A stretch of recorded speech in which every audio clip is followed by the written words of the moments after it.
भारतीय इतिहास में ना कुछ तारीखें सिर्फ सिर्फ कैलेंडर की तारीखें नहीं होती, वो जख्म बन जाती हैं।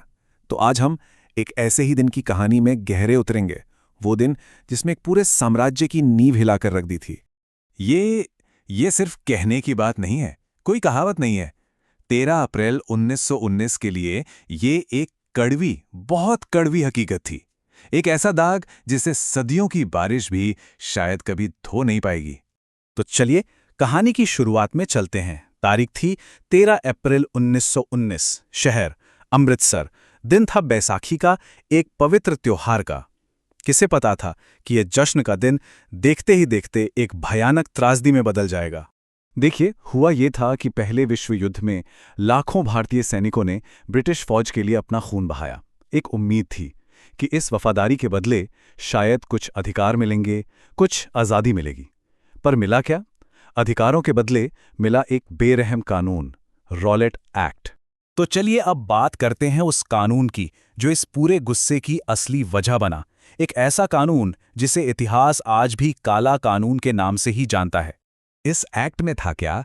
इसके तहत ना किसी भी भारतीय को सिर्फ शक के आधार पर 2 साल तक बिना किसी मुकदमे के जेल में बंद किया जा सकता था।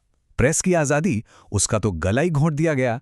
सच में ये एक ऐसा कानून था जहां ना कोई दलील थी, ना कोई वकील और ना ही कोई अपील। और जब जुल्म अपनी सारी हदें पार कर जाए तो वो बगावत को जन्म देता ही है। गांधी जी ने एक आवाज दी और पूरा देश एक साथ खड़ा हो गया। हड़तालें हुईं, दुकानें बंद हो गईं, पर लोगों के दिलों में जो आज़ादी की लौ थी ना, वो और तेज भड़क उठी। विरोध तो पूरे देश में हो रहे थे, पर इस विरोध का जो सबसे बड़ा केंद्र बना ना, वो था अमृतसर। चलिए अब देखते हैं कि कैसे ये शहर सच में गुस्से के लावे की तरह उबल रहा था। यहाँ ना घटनाएं बहुत तेजी से घटीं। 9 अप्रैल हिंदू मुस्लिम एकता का एक जबरदस्त प्रदर्शन। 10 अप्रैल 2 बड़े नेताओं की गिरफ्तारी हुई और फिर हिंसा भड़क उठी। और 11 अप्रैल आते आते शहर को एक जल्लाद जनरल डायर के हवाले कर दिया गया। माहौल एकदम बारूद के ढेर जैसा हो चुका था। शहर में तनाव तो बढ़ ही रहा था और इसी बीच आई 13 अप्रैल की वो मनहूस सुबह। अब हम उस दिन की उन भयानक घटनाओं को जानेंगे जो इतिहास में हमेशा हमेशा के लिए दर्ज हो गईं। असल में ना ये कोई बगीचा नहीं था, ये तो चारों तरफ से ऊंची ऊंची दीवारों से घिरा एक मैदान था। सोचिए, दूर दराज के गांव से लोग आए थे, स्वर्ण मंदिर में मत्था टेका और फिर बस सुस्ताने के लिए यहां जमा हो गए। उन्हें इस बात का जरा भी अंदाजा नहीं था कि ये जगह कुछ ही देर में एक मौत का कुआं बनने वाली है।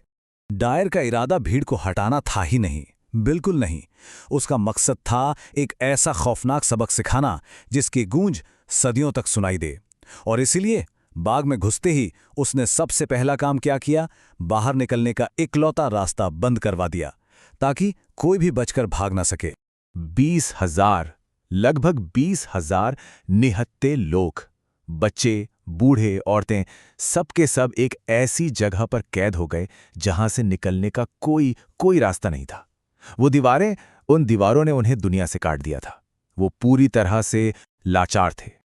10 मिनट, पूरे 10 मिनट तक गोलियां चलती रहीं, बिना रुके, तब तक जब तक सैनिकों के पास गोलियां खत्म होने की कगार पर नहीं आ गईं। ये कोई अंधी गोलीबारी नहीं थी, नहीं, ये एक सोची समझी दरिंदगी थी। हर एक मिनट बेगुनाहों पर मौत बनकर बरस रहा था। 1650 गोलियां। और डायर वो जानबूझकर अपने सैनिकों को कह रहा था कि गोलियां उस तरफ चलाओ जहां भीड़ सबसे ज्यादा है। उसका मकसद सिर्फ डराना नहीं था, उसका मकसद था ज्यादा से ज्यादा लोगों को मारना। वहां गोलियों से बचने के लिए ना सैकड़ों लोग बाग के बीच में बने एक कुएं में कूद गए।